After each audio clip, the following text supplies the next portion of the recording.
People who have killed someone in self-defense, what is your story? Don't forget to like, share, and subscribe.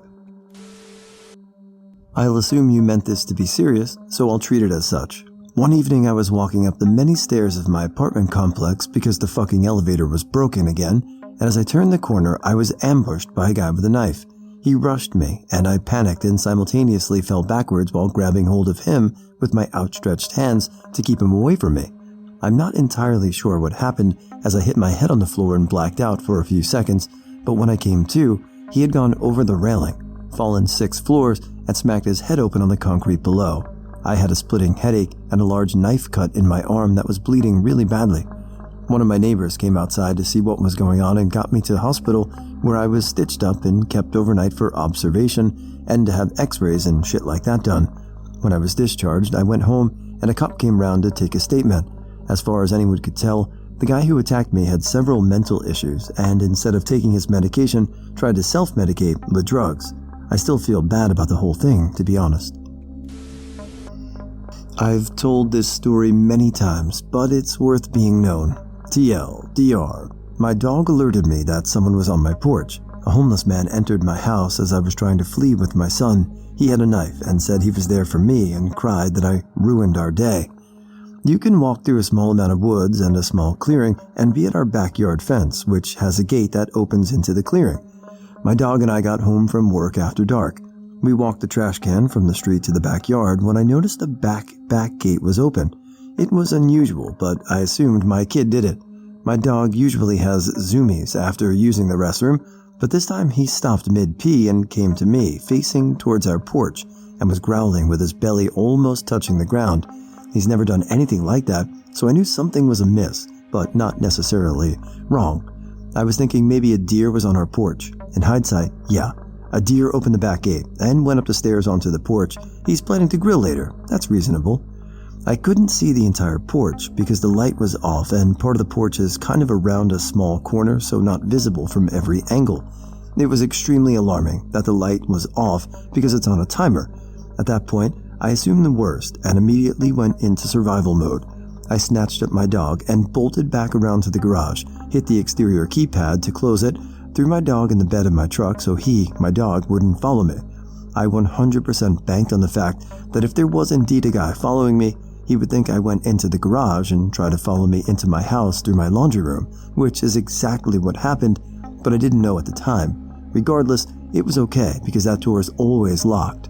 So, while he was in the garage attempting to get in, I was flying down the other side of my house, over the fence, which does not have a gate, into my backyard, through my back door and into my house. I dialed 911 and grabbed my teen child who was home alone and knew nothing of what was happening. I handed him my phone and said there's an intruder and I retrieved my firearm, but I still wasn't even sure anyone was actually out there, so I had a brief moment of embarrassment thinking I was overreacting. Regardless, my full intention was to go out the front door, get me and my kid in the truck and drive away, then let the cops sort everything out.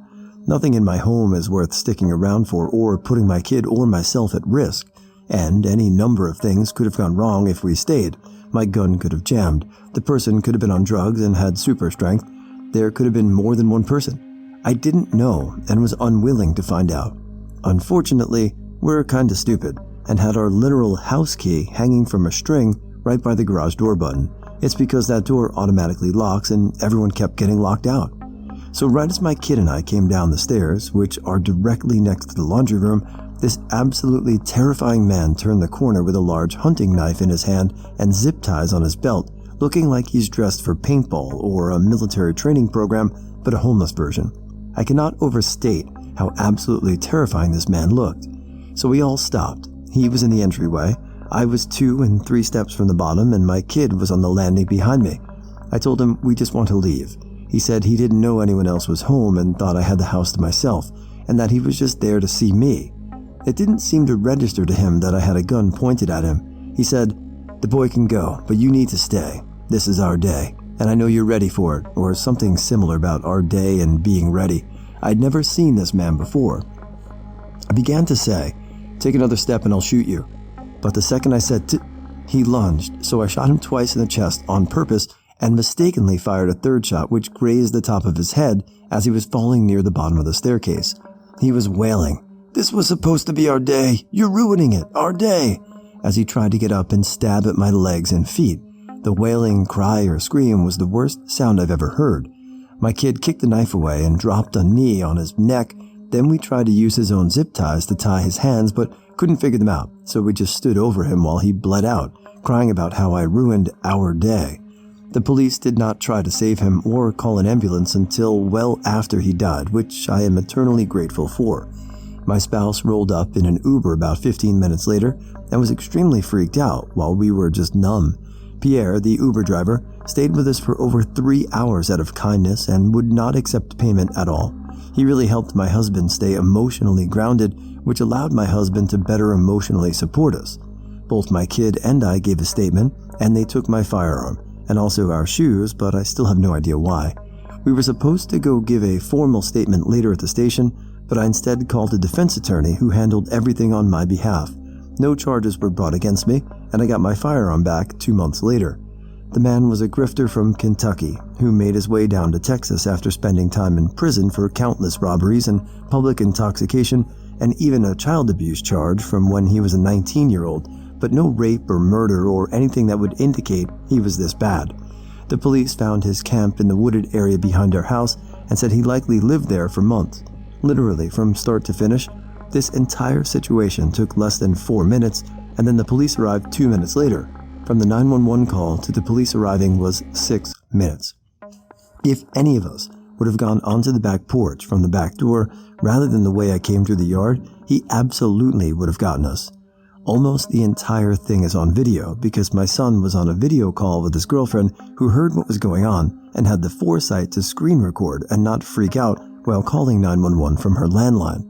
The entire audio is perfectly clear because she did not scream or cry or say anything, so you can only hear us and him. It's our day. The video is obviously shaky and mostly of the stairs though. It was very smart of her because if the man killed us and got away, this would have helped the police find him for sure. Surprisingly, none of us seemed to have any lingering trauma, and we all went to therapy. It's probably because he died, to be completely honest. Because he hadn't, I would be worried all the time. I'm now affectionately referred to by my son's girlfriend as the Kool-Aid Mom because of the way I bust through his door. Not me, but a friend. Was 16 years old, moved to new part of city, didn't know the area very well. Area was still under construction and no streetlights everywhere. Mugger approached him, played it friendly. He doesn't need much money, just enough for cigs. My friend said, "If I pull out my wallet, you're just gonna run with it." Mugger then turned around and said, "Go ahead, man. Only take enough for a pack of cigs. I don't need more." He was still holding my friend's jacket with his hand as he was turned around. My friend reached for the wallet but found in his pocket a metal rod. He was getting schooled in metalworks and took home some parts of his mechanism. He said he wasn't sure to go for the wallet or the metal. Then the mugger started turning, not keeping his promise, obviously. He started pulling down on my friend's jacket. My friend then made a decision to bash him in the head. Dude fell. Friend ran home, didn't look back. Didn't tell his mom as to not worry her. Wakes up next morning to go to school. His mom tells him there was a body found. Friend told us. We advised him to alert the police. Only got away because he was underage. The law is pretty stupid here. Apparently, assailant needs to do some damage first in order to be self-defense. Friend got advised to say he got hit as he was searching for the wallet. Happened 14 years ago. Friend wasn't the same. Turned to religion at some point. Life be like that. Not me, but my brother did. He actually ended up going to prison for a bit because the gun he used had been reported stolen a few years prior. He was never charged for the death though.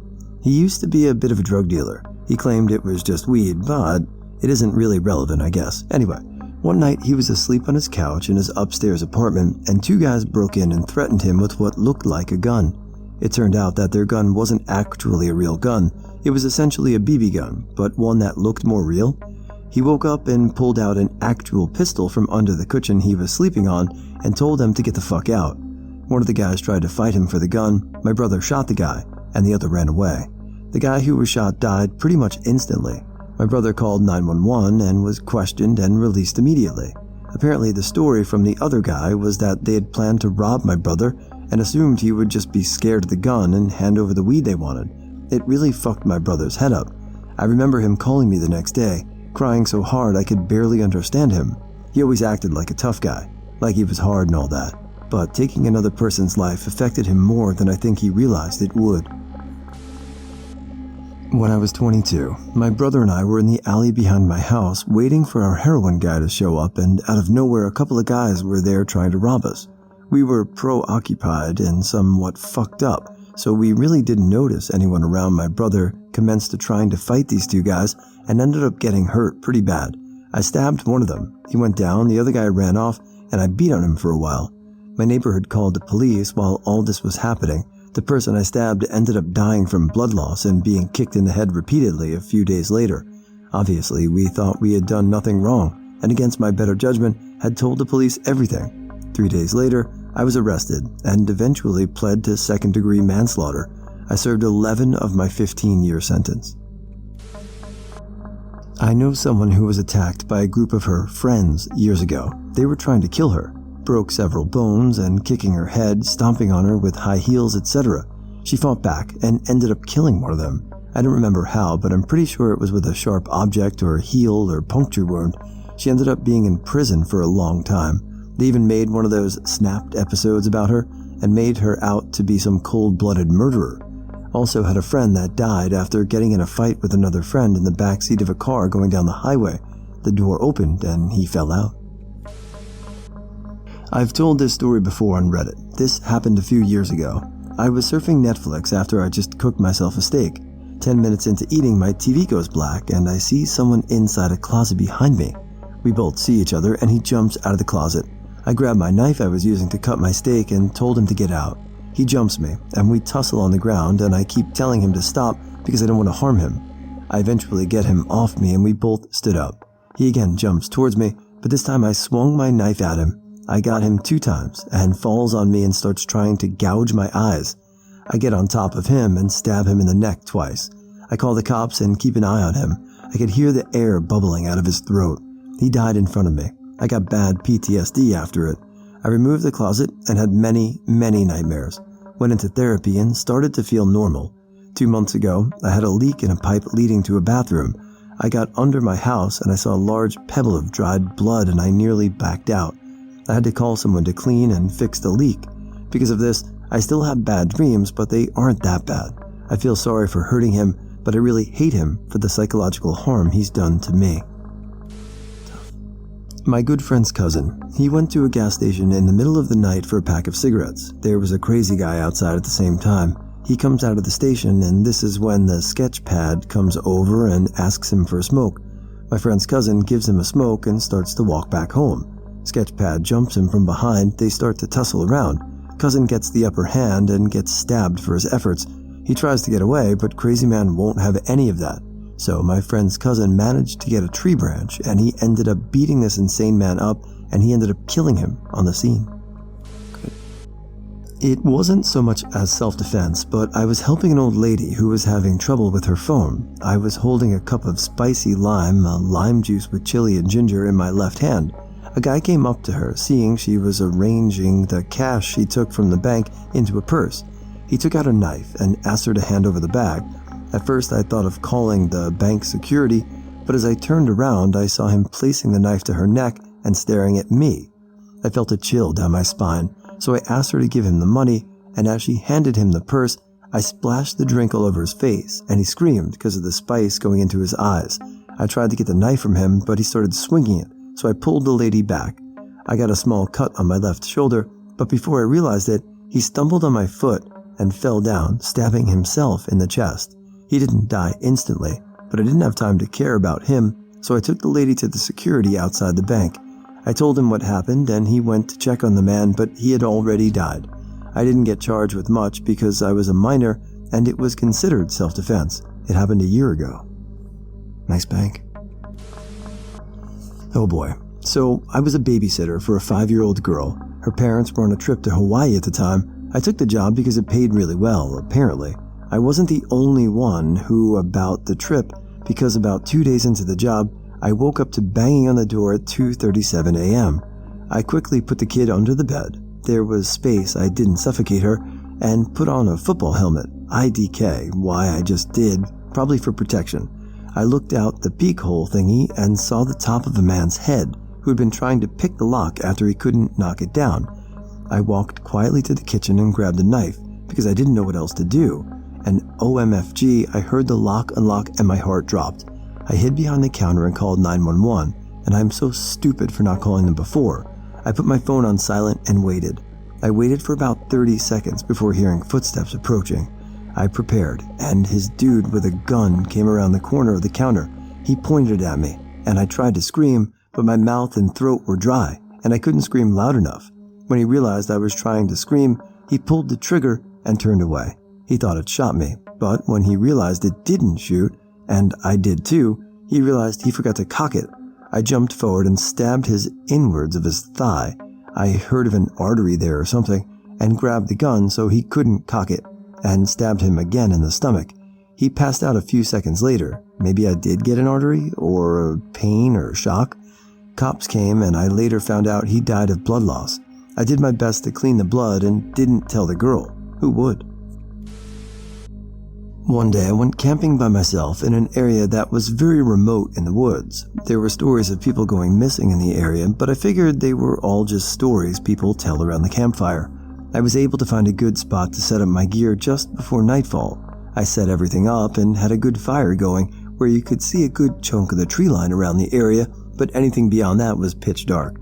Not the kind of dark where you can kinda make things out, but pure black. So when night came, I was done eating and ready to call it a night to get some rest, when I heard someone yelling from a good distance away.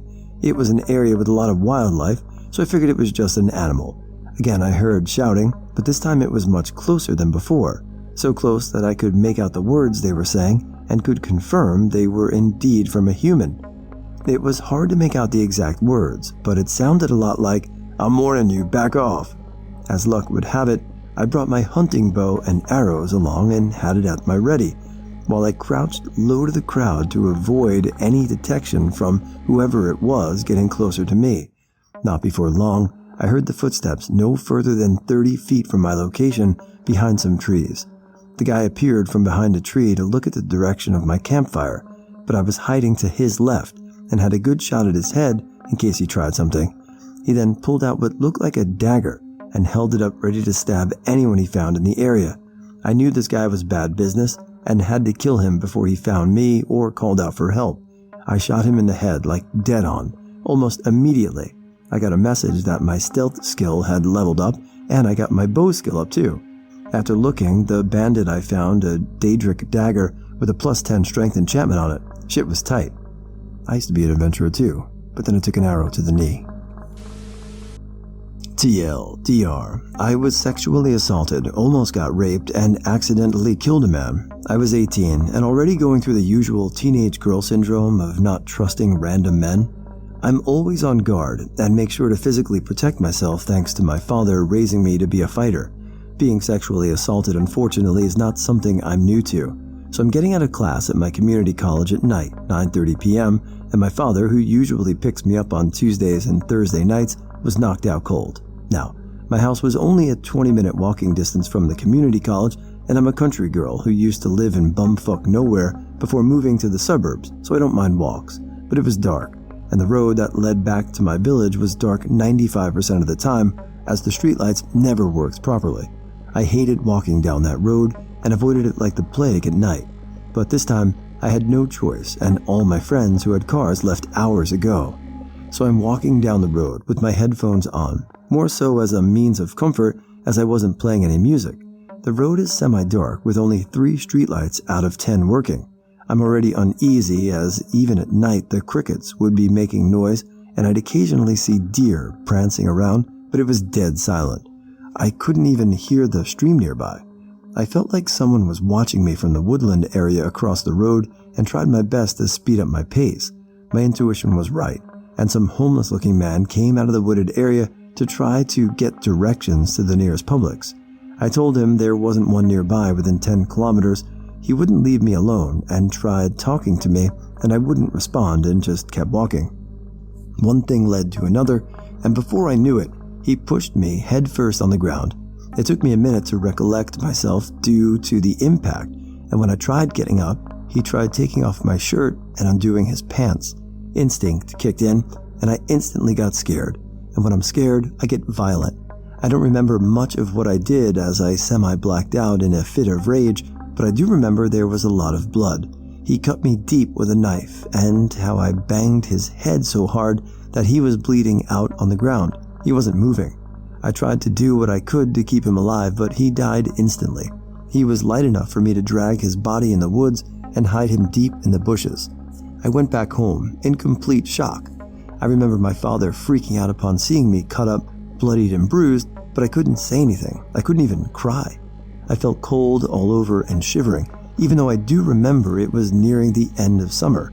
He had me take a rape kit at the hospital, and 3 gash wounds were stitched up from where the man had cut me. I had to get 77 stitches altogether. An investigation was made to find the man who attacked me, but I was so fearful of going to jail for life that I lied and fabricated the story that he ran off when he clearly saw I was strong enough to stand up for myself.